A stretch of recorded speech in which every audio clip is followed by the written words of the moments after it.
Welcome back to Beyond Four Walls, Conversations on Affordable Housing. I'm David Dworkin, President and CEO of the National Housing Conference, the nation's oldest and broadest affordable housing coalition.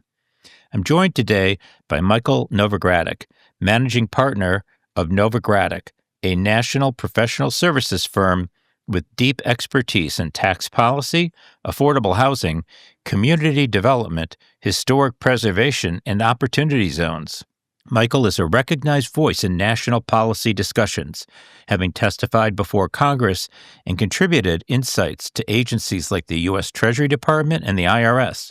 His commentary is regularly featured in major outlets like the Wall Street Journal, the New York Times, Politico, CNBC, and NPR. He's the author of several essential handbooks, including the Opportunity Zones Handbook, New Market Tax Credit Handbook, and the Low-Income Housing Tax Credit Handbook. He's also the host of the widely followed Tax Credit Tuesday podcast and serves on NHC's Board of Governors. Welcome, Michael. I'm so excited to talk to you today. I'm really excited to talk to you as well. I enjoy working with you through NHC and pleased to have the opportunity to chat with you today. Well, that's great. And you've founded this firm 35 years ago. Today, it's in 25 offices around the country. That's pretty amazing. And you must ask yourself sometimes, how the heck did we get here? No, I definitely do. But it was a simple approach, which is grow 10% or so a year and invest in the power of compounding. Now, I have a great number of current partners and past partners and all the employees at Novogradac, so they all make it easy for me. That's a very accounting way to look at it, but the numbers don't work unless you're providing a service to your clients that allows them to say, you guys should work with this guy. Thank you for that. Thank you for that. Let's jump into what's going on because there's a lot of issues we've been talking about for years, LIHTC, new markets, opportunity zones, and they're all in the big, beautiful bill, as the president likes to call it. He's got almost everybody calling it that now on the Hill, whether they like it or not. And there's a lot in this tax bill, but when you focus on the housing piece, I think it's more than we've seen in pretty much any legislation in memory. No, that is absolutely right. It's great to see what we saw come out of the House in the big, beautiful bill, which I can't help but laugh when I think about as a big, beautiful bill, because as you know, that name won't stand because of parliamentarian issues in the Senate, just like the Tax Cut and Jobs Act isn't technically that. But let's focus on the housing provisions. They're having fun with it now, so more power to them, I guess. Yes, indeed. But yes, no, we're super excited at what came out of the House. And now we need to make sure that we hold serve in the Senate. And just for the viewers or listeners, there were three key provisions that are in the bill, as you know, that are things we've been trying to get for a number of years. And the three major areas are, one, it would reduce what we talk about within the long-term tax credit world, the 50% test, which is a measure for using private activity bonds to build affordable rental housing. It would lower that to 25%. It also, the second major area is it would increase 9% tax credits across the country by restoring the 12.5% increase that had expired. And both these provisions would be in effect for 4 years. And then there's a third area, which is called a basis boost for rural and tribal communities. And I won't go into all the details. I'd be happy to if you wanted me to. These are the sorts of things we talk about in more detail on Tax Credit Tuesday. But I will say that our estimate is that this bill would help finance over 500,000 units over the next 10 years. So it definitely won't solve the housing crisis, but 500,000 more units financed that are affordable would be great to see. And, you know, we so often let the perfect be the enemy of better. And 500,000 units is important because we didn't get into this crisis overnight. And we dug this hole basically one housing unit at a time. And that's how we're going to get out of it. So I would call 500,000 units a heck of a running start. Yes, indeed. And the bigger bill, the Affordable Housing Credit Improvement Act, could add another million units to that. Is that right? If all the provisions were included? Definitely in the aggregate, it would be well over 1 million units of additional housing finance that's affordable to low income families. Well, we're not going to rest until we go all the way. But as I often say, partly in jest and partly in grief, housing has a really bad habit of coming in number 5 on a long priorities list when only 3 things get done. We have a big chest full of participant ribbons, and I'm hoping this time we get a medal because God knows we need it. I've been getting a little bit closer each time because we did get into the Tax Relief for American Families and Workers Act, and then it passed the House as a whole. And I remember saying when it passed the House and went to the Senate and it passed the House with large margins, that if it didn't pass the Senate, it would really be painful for me. And it didn't pass the Senate, and it was painful It was for very me. painful. So if this doesn't pass the Senate, it'll be immensely painful. Yeah, so I'm going to assume we're going to get there because God knows we're all working on it. And just to go back a little bit for listeners who aren't deep in this, because I think it's important to explain the components, because if people don't understand them, it's hard for them to advocate for it. So let's talk about the low-income housing tax credit, which really came around. I did a podcast with Buzz Roberts last year. I consider Buzz one of the fathers of the low-income housing tax credit in the 1986 tax bill. The most, I think, effective way to build affordable housing in this country today. And tell me a little bit about the concept behind it and why is it so important? Great. Thank you for that. That is a foundational question. And why does it work so well? And I think it has all the attributes that you want from a public-private partnership. Because as you know, David, the risk of developing housing in general is during the construction phase, through the lease up. This is residential rental housing, through the lease up phase. Once you get a project built and leased up and now renting out to tenants, you've basically taken a large portion of the risk off the table. And what the low-income tax credit does is says to developers, for-profit and nonprofit, we're going to give you the ability to claim these tax credits if you build the units and you get the permanent loan to be in place to where you get to that point in time when it's less risky. So you as the private sector are going to take all of those development risks and all the rest. And then to the extent that you're successful, we'll give you these tax credits along the way. And we'll give you the tax credits over 10 years, but we'll create a recapture requirement over 15 years. So not only do you have to build it and deliver the units, you have to operate the units in compliance with the various rules for 15 years so you can keep this tax benefit.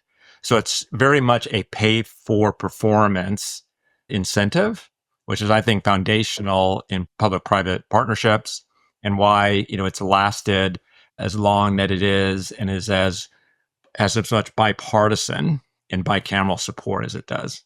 Well, and I think one of the reasons that it's particularly effective is that you don't have the kind of bureaucratic compliance and second guessing that you end up with a lot of other government programs. We saw that with NSP.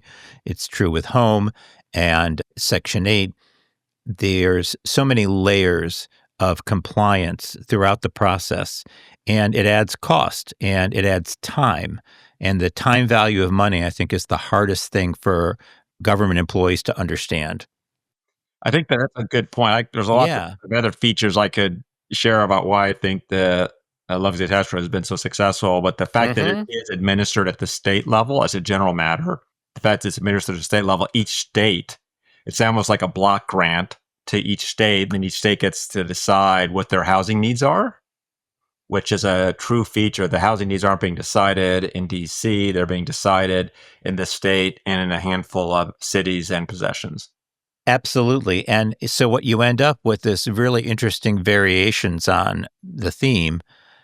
But the clawback, you refer to it as recapture, is the ultimate governor of compliance. Because if you don't do it right and it doesn't get built and maintained properly, you lose that tax credit. And that's a big hammer. You don't need a lot of micromanagement. when you have, I like to say it, if the penalty is the tax equivalent of the death penalty, it focuses one's attention pretty effectively, I think. No, that's correct. It definitely, the fact that you get the benefits and they burn off over that 15-year period creates an investment, if you will, by obviously of the investors in the development to ensure that it's continuing to operate in accordance with the rules and regulations, which is evidenced by the fact that whenever you look at any foreclosure rates and the rest, and even recapture rates within the housing tax credit, it's super low, remarkably low because of the penalties. Yeah.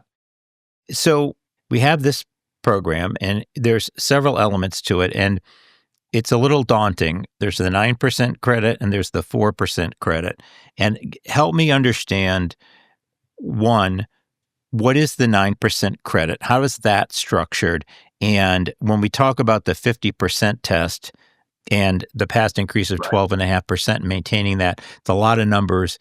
Break that out for me and help me understand why that's so important and what the changes are. So I'm going to go back to 86 Act to give you the foundation and a little bit of history here that Buzz Roberts probably shared with you on the prior podcast. So back when the 86 Act was passed, a lot of affordable rental housing was being built by virtue of some various tax provisions that were in the code. And as part of those 86 changes, these passive activity rules came in to limit certain deductions for building real estate developments and others. And I won't go into the passive activity rules and all the rest. But what they did is Congress took a number of these various incentives to invest and build affordable rental housing into the low-income housing tax credit.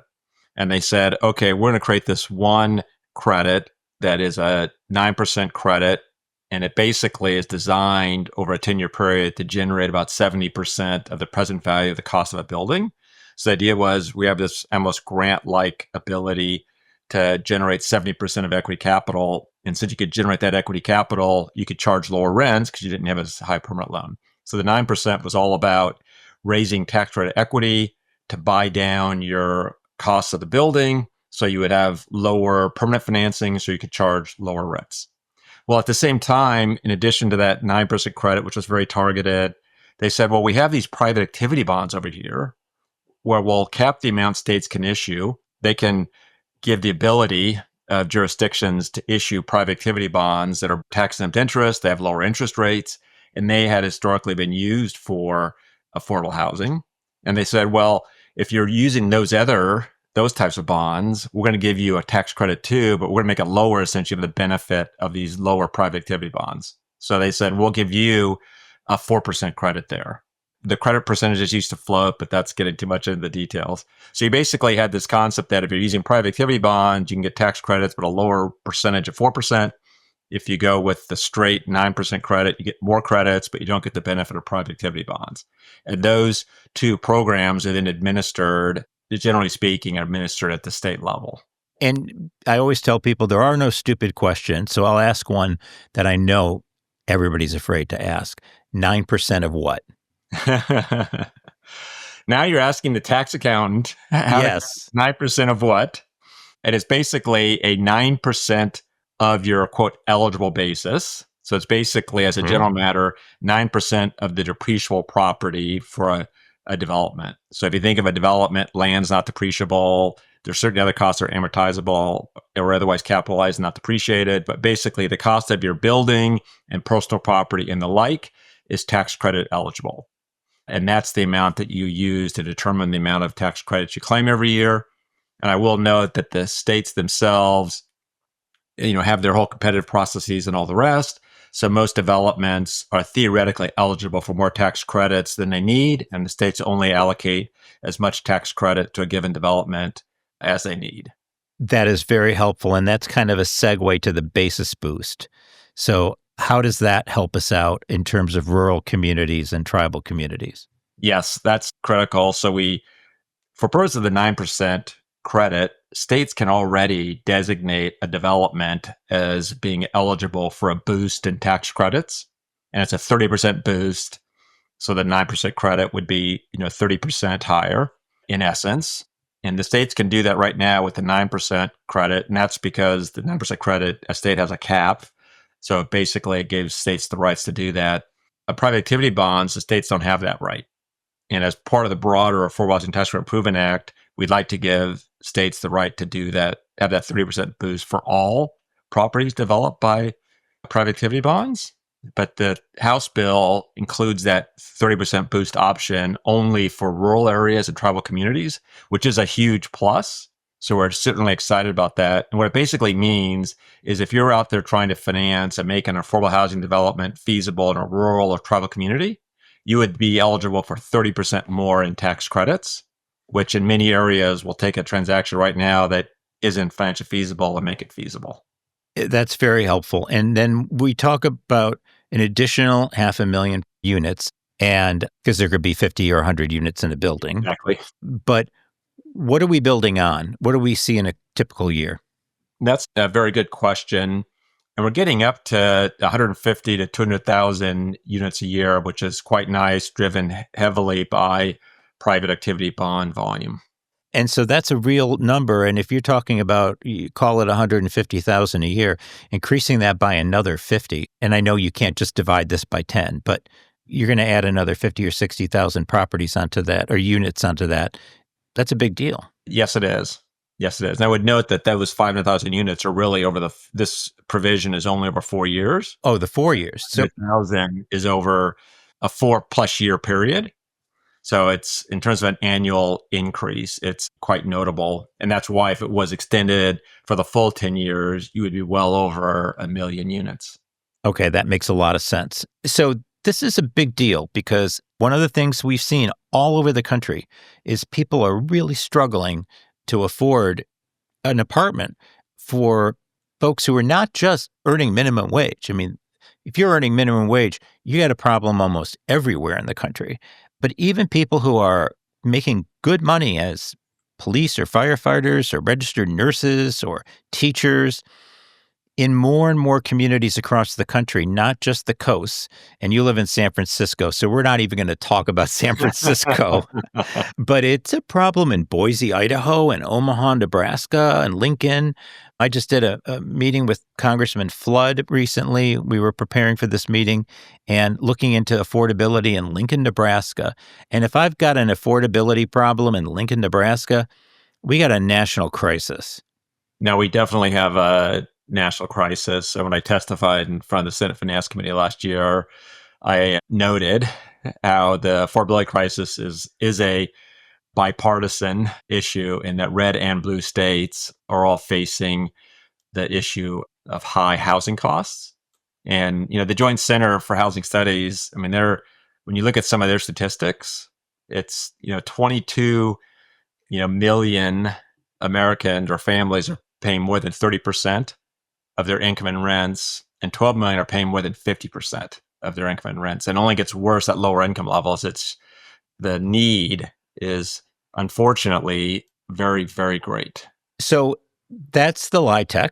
And we also have a newer tax credit called the New Markets Tax Credit, which focuses more broadly on community development. Help us understand that and what has happened in the House tax bill on new markets.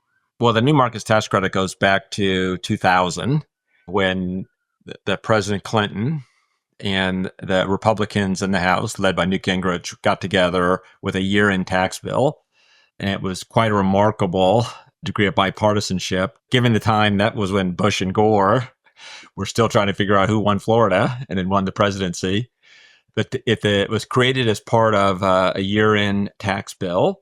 And it's essentially similar and patterned after the low estate tax credit, but it's for everything other than residential rental housing. So it's there to support and finance, it could be all sorts of types of businesses, but it does a lot of community development oriented businesses, but it's focused on distressed communities. So it can be a manufacturing plant in a distressed community. It can be a healthcare facility. It could be, a renovation of an office building. So there's lots of uses there, and it has been very successful. Unfortunately, at the end of this year, the credit is scheduled to expire. And the New Market Tax Credit community, myself included, we were hoping that by the House bill, they would have extended the New Markets Tax Credit, so we wouldn't be facing it expiring at the end of this year. Unfortunately, the House bill did not include an extension of the new market tax credit. So now all eyes are on the Senate, and we're hopeful and working towards the Senate including an extension of the new market tax credit. And ideally, it would make the new market tax credit permanent. I think it's definitely proven its value and proven that it should be an indefinite part of the tax code. So, can you give me a tangible example in a city you've worked in where what does it look like when you use the new market's tax credit when I'm standing in front of it? Right. And that's one of the challenges with all these various tax incentives is when you're standing in front of it, you don't know you're standing in front of it. Right. But it wouldn't be there otherwise.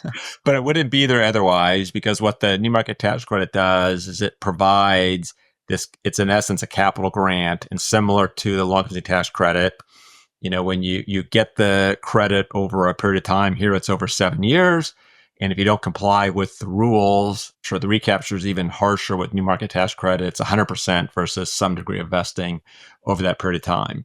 But it allows, entities, community development entities apply to the CD5 fund, they get an award, and then they go out and they look at high impact businesses and nonprofit activities in distressed communities that need gap financing. And they generally will structure it as below market loans. And I will note that the Beacon House in Washington, D.C. is an example of the collaboration of long-term tax credit, historic tax credits, and new market tax credits, where the new market tax credits was used to help fund services for the low-income tenants in the affordable housing building. So we've got LIHTC, we've got the new markets tax credit. There's one other major element in the bill, and then we'll get to one that isn't, and that's opportunity zones. And, one of my frustrations, I have two big frustrations with opportunity zones. One is that because of a, arcane requirement called the Byrd Rule in Opportunity Zones 1.0, there were key elements of the bill that Cory Booker helped write that were not in the bill, that they got cleaned out in what they call the bird bath. If you've ever seen what the bird bath in my backyard looks like, it's probably an apt metaphor. But now we're in to Opportunity Zones 2.0, and it brings me to my second frustration, which is we had 4 years in the Biden administration, and I think there were many opportunities that could have been used to expand, improve, focus opportunity zones. And as with so many things in Washington, it was by both parties, it was just dismissed as that's the other guy's program. And so we're not going to build on that. And it's, just to pursue the metaphor, another missed opportunity. And so now we've got another shot at it. We still have the Byrd Rule in the Senate. So we may need to actually double down on what we do and add some refinement on the back end of this. But talk to me about opportunity zones, first broadly, and then in terms of housing, because I don't think we actually anticipated as much housing to be built with this as ended up being built. So maybe I'll start more broadly. Mm-hmm. Let's talk about it more broadly and then come back to what's in the House bill.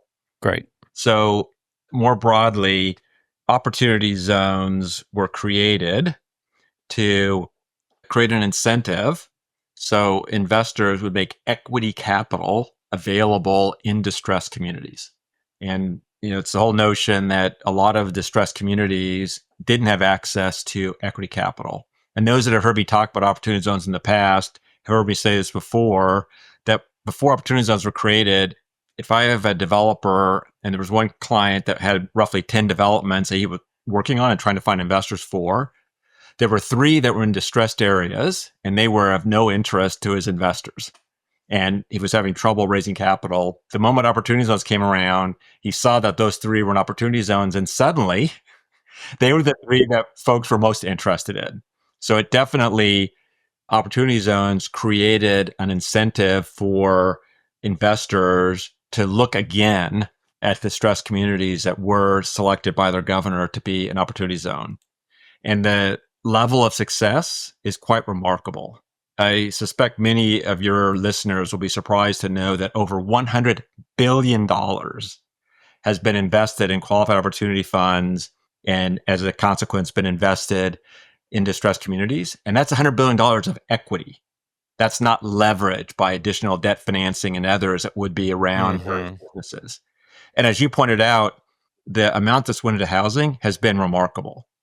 We at Novogradac have an annual or quarterly survey, and of that 100 billion, we have identified 31 billion in terms of where it's going. And of that 31 billion, nearly half is 100% residential, and another 25% is mixed use, where there's some housing. So it has been remarkable how much of the money has went into residential rental housing. And as you know, David, even though it's amazing to me that it's not as well known in the broader world, that when you build more housing, it doesn't cause its prices to rise.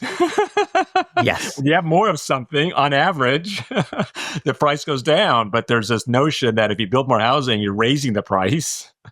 And as you'd expect, it has had a positive impact on area-wide housing rates.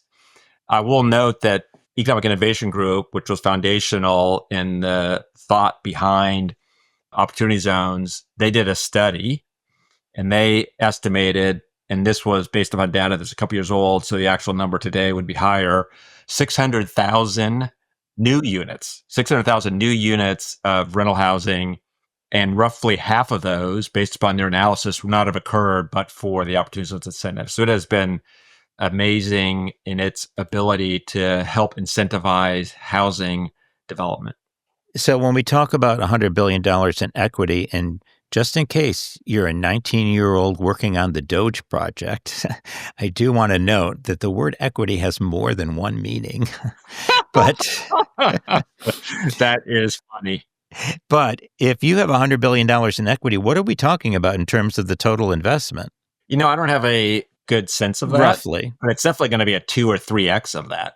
Yeah. So it's definitely, hundreds of billions of dollars of equity or hundreds of billions of dollars of investment going into distressed communities. And, even in Washington, D.C., nearly $500 billion is real money. Yes.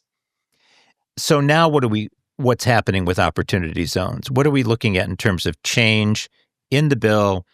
What are we worried about on the Senate side? And what else do we need to be doing to take this opportunity zone concept to the next level?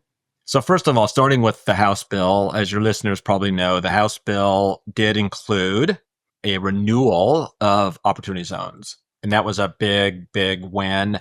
We know the Trump administration is a big supporter of opportunity zones. We know Secretary Scott Turner is a big supporter of opportunity zones. He led the opportunity zone effort during the prior Trump administration. So there's lots of deep support within the Trump administration for opportunity zones, as well as within the Republican Party more generally. So we had every expectation opportunity zones would be in the House bill. And I will note that back in 2017, Pat Tiberi, then a member of the Ways and Means Committee, senior member, he was trying to get opportunity zones Conservative Republican. Yes, conservative Republican. And he was unsuccessful in getting into the House bill. So when the House bill back in 2017 made its way to the Senate, opportunity zones were not in. And it was thanks to the leadership of Senator Tim Scott that opportunity zones did get into the Senate bill and made its obviously way into law. So the fact that it's coming to the Senate with opportunity zones in it is a huge win. But I will say that I was hoping in the broader opportunity zones community development community, even larger than that, and the Novogradac, we have an opportunity zones working group that has been working with opportunity zones since well before it was enacted. We were hoping for opportunity zones 2.0, but when we look at the House bill, we see it more like, as opposed to opportunity zones 1.0, it's like opportunity zones 0.7. It's actually, in some ways, a step back. How so? For starters, the way in which the zones would be redefined for the next round, there would be roughly 30% fewer zones. Okay. There would actually be a reduction in the number of zones, and the existing zones would expire 2 years early in 2026 versus 2028. So that right there, both of those are sort of reducing the impact of opportunity zones, whereas obviously the renewal would then extend them out the new sooner. I'd also note that the House bill does create greater targeting for rural areas, both in terms of more zones selected, greater tax benefits in rural areas, as well as easier for businesses to qualify. So in terms of the House bill, we're glad it's there. We're glad that it was renewed. And when it gets to the Senate, I think everyone will be working within the opportunity zones. And I'd encourage those in the broader community development world to be working with the Senate to try to get back to at least the same number of zones as we had before and create additional incentives to invest in affordable rental housing. And we have a laundry list within our opportunity list working group of ideas in terms of how the Senate can improve the version that came to it from the House. And I think that's going to be a really important next step. I'm really grateful that Senator Scott also has a reasonably important job over there in the Senate and chair of the Banking Committee. And as you mentioned, Secretary Scott Turner is a huge proponent. So we've got our work cut out for us. And let me also just note there that reporting, as you mentioned, was kicked out because of the bird bath last time. Mm-hmm. In order for the bird bath to kick something out, the other party has to challenge it. Right. If the reporting provisions weren't challenged, then they would stay in. But we're expecting that they will get challenged. And unfortunately, the reporting won't be able to stay in. I will note that in addition to the other things I mentioned for the request in the Senate is for the provision to be permanent. So there's a series of 10-year renewals. I think having raised $100 billion or incentivized over $100 billion is worthy of permanency given the relatively low tax cost. But another area which really isn't so much about housing, but it's critical for distressed communities is the ability to use opportunity zone funds for operating businesses has been challenging based upon the original statute, along with the way the Treasury regulations were issued. So we are hopeful that in the Senate, they can expand the ability to use opportunity zones for operating businesses. So it's not just about housing, it's also about jobs. I think that's a really ripe opportunity for a Democratic senator or senators who want to see opportunity zones succeed to make that case to other Democrats to say, hey, we're not voting for this final bill. We all get that. But don't object to more reporting on something, because if it gets done, we want to see those numbers. That's right. And when we talk about opportunity zones, we're talking about communities that really are in desperate need of investment. There's another piece of legislation which we're hoping to get in the Senate called the Neighborhood Homes Investment Act. And we've been talking about the areas of the country, of which there are so many, where housing prices are too high.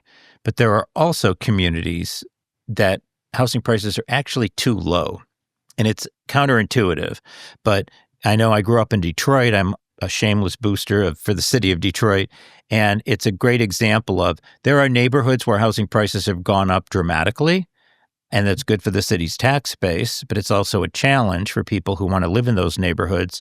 But there are many others where housing is so inexpensive that you can't actually get financing to repair it or to build infill housing or new housing in these communities. And this is something that FHFA Director Pulte and I worked on back in 2013, and one of the new members, David Farbin of the Freddie Mac board, is very familiar with as a Detroiter. And that gap, that appraisal gap, is something that Neighborhood Homes seeks to close. And what happens is then you're actually, when you talk about the greater community, you're adding more supply. And once again, we come back to the law of supply and demand, never repealed. So help me with the Neighborhood Homes Investment Act and our listeners. How does that address this problem?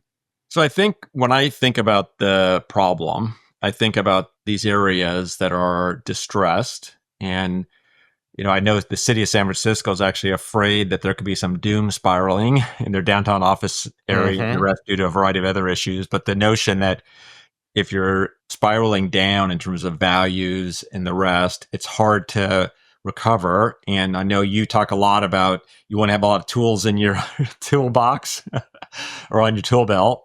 Yep. And when you look at some of these distressed sort of communities where, home prices have been falling, and you can say, okay, the low income tax credit can provide rental housing there. Opportunity zones can provide a lower cost of equity capital for businesses as well as development. New markets tax credits can provide this gap financing for various community service facilities and the like.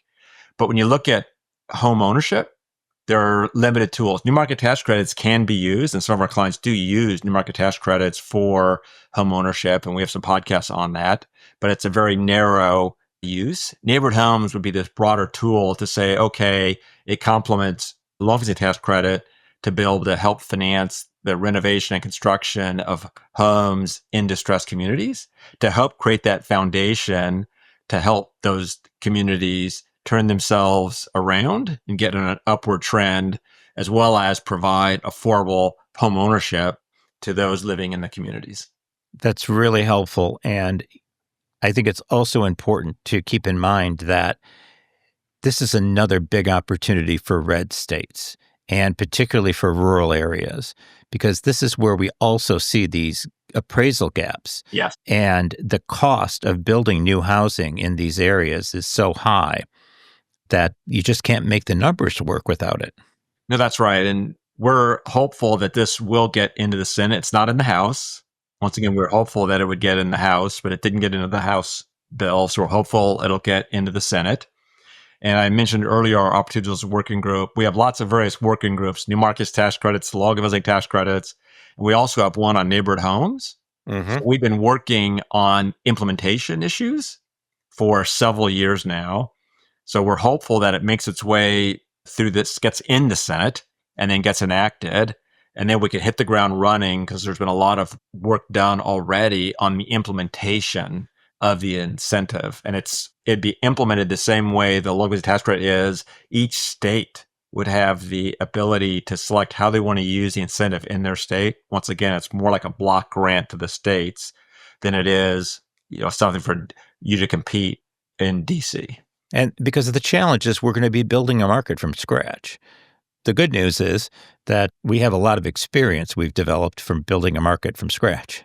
No, that's right. I feel like the limited tax credit was really from scratch. And then when the new markets tax credit came along, we could leverage off of the low income housing tax credit.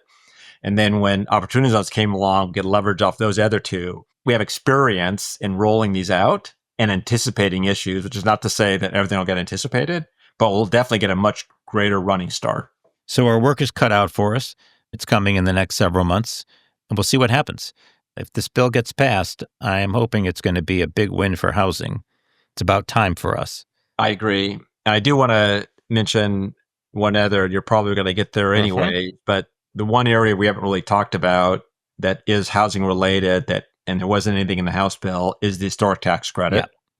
Tell me about that. Yes. So the historic tax credit is actually the first tax credit I ever worked on before the 86 Tax Reform Act. And I could really go down a history chain there.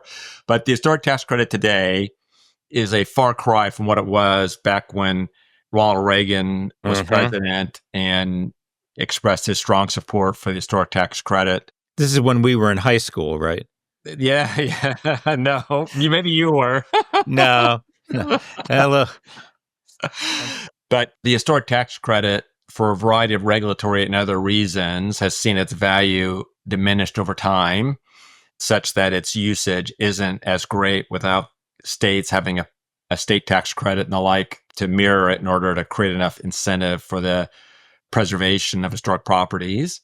But the historic tax credit community is working with the Senate to return the credit to being a one-year credit, maybe doing with a basis adjustment, making other changes so that the historic tax credit is a more viable tool. And it is often paired with new markets tax credits, with the low income tax credit, with opportunity zones. So there are lots of ways in which these tools are worked together in complementary ways to facilitate community development. Well, I will note for the record that I was not in high school. During the Reagan administration, I had the pleasure of working with him on the Hill and then serving with his vice president when he became president. So a lot of incredible things happened in that administration and things that we still use today. It's going to be a very exciting summer. I am hoping that it will not be something we're still working on in the fall, but we'll see. And I do want to ask one question I love to ask my guests, because I want people to also get to know you as more than just an accountant and housing whiz, is tell me, what's the most interesting thing about you that has nothing to do with your work? So, very interesting question. I will share, I don't know if you know this, I have 6 siblings. So I'm a family of 7 children. And I'll let you try to guess what birth order I am. Okay. I grew up in Southern California, and my father and mother moved to Southern California back in the late 50s from Kansas City, Kansas. And I mentioned Kansas City, Kansas because my great grandfather came to Kansas City, Kansas in the early 1900s from Kunic, Croatia. So, yes, Novogradac is a Croatian name. Mm-hmm. And when you think about what does Novogradac translate to, I'm told, I don't speak Croatian, but I'm told the Novo is new and the grad is city, Novograd, new city, and the AC is sort of like new city worker, or new city resident, new city builder. So I sometimes think Oh, man. maybe I was destined. Okay. I love that. As an amateur genealogist, that is definitely the best answer to that question I've heard yet. And it's a high bar for anybody to meet. So thank you very much. And I'm not going to guess your birth order, but I'll let my wife, who's a psychologist, listen to the podcast and she can tell me, and you'll tell me if she was right. There you go.